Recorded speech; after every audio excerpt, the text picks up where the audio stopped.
Hello everybody. So today I will talk about calculus.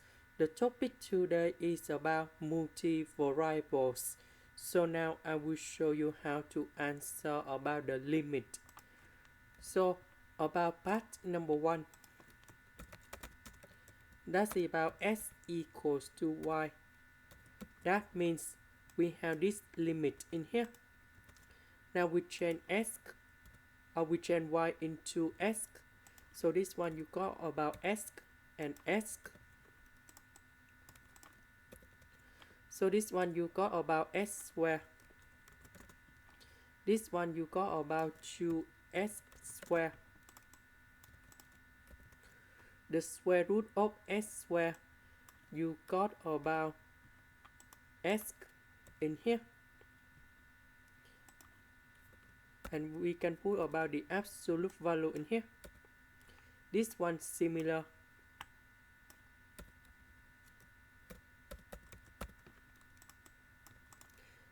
Now this one divide by this one.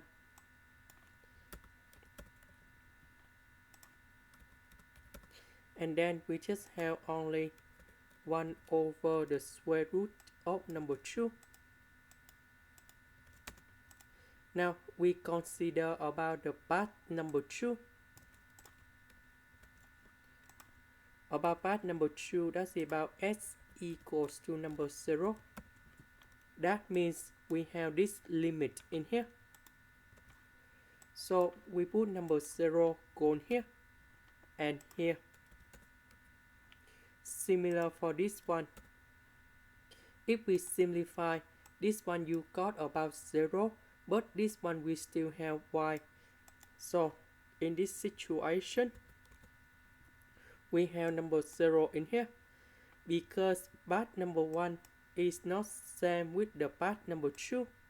So we can say that the limit does not exist. And this is the technique how to answer the question. This is the end. Thank you for watching.